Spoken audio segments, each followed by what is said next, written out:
Hey guys, in this video, I will show you how to get free keys in Subway Surfers. Alright, so let's begin with e-video.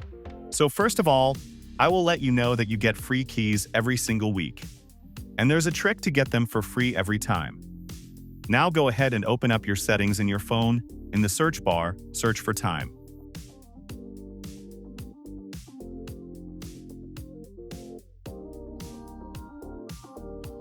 Now go to time. Now under date and time.